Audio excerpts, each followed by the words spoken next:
పిఠాపురం నియోజకవర్గంలోని మల్లాం గ్రామంలో ఇటీవల జరిగిన ఓ సంఘటన తీవ్ర చర్చకు దారితీసింది.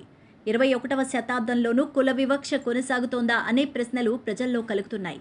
దళితులను సమాజం నుంచి పక్కన పెట్టడం, వారికి అవసరమైన వస్తువులు ఇవ్వకుండా ఆంక్షలు విధించడం చాలా మందిలో ఆవేదన కలిగిస్తోంది. ఇది కేవలం సామాజిక సమస్యగా కాకుండా రాజకీయ రంగు కూడా పులుముకుంటోంది. ఈ ఘటనపై జనసేన పార్టీ నుంచి ఇప్పటివరకు పవన్ కళ్యాణ్ ఎలాంటి స్పందన ఇవ్వకపోవడం గమనార్హం. స్థానికంగా ఆయన ఎమ్మెల్యేగానే కాకుండా రాష్ట్ర స్థాయిలో ఉప ముఖ్యమంత్రిగా ఉన్నా ఇప్పటివరకు ఆయన స్పందించకపోవడంతో విపక్షాల నుంచి విమర్శలు వెల్లువెత్తుతున్నాయి. వామపక్ష నేతలు అయితే ఈ విషయంపై పవన్ తక్షణమే స్పందించి గ్రామంలో పరిస్థితిని తనిఖీ చేసి బాధితులకు మద్దతు ఇవ్వాలని కోరుకుంటున్నారు.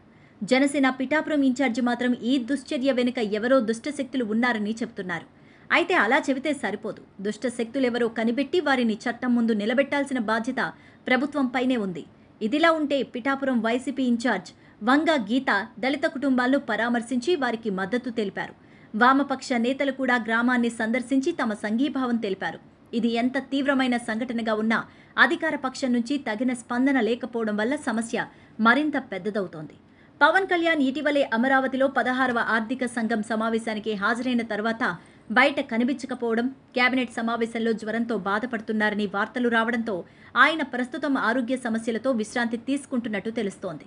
అయినా ఇటువంటి సమయంలో మెగా బ్రదర్ నాగబాబు ఎమ్మెల్సీ అయినా స్పందించి సమస్యను దగ్గరుండి పరిష్కరించాలని కొంతమంది అభిప్రాయాన్ని వ్యక్తం చేస్తున్నారు. ఇటీవలే కలెక్టర్ గ్రామాన్ని సందర్శించి అధికారులు శాంతి కమిటీలు ఏర్పాటు చేశారు. అయినా ప్రజలు కోరుకుంటున్నది నిజమైన నిందితులను గుర్తించి చట్టం ముందు నిలబెట్టడం. ఈ అంశం రాజకీయాలకు అతీతంగా పరిష్కరించాలి అని పలువురు విశ్లేషకులు అభిప్రాయపడుతున్నారు.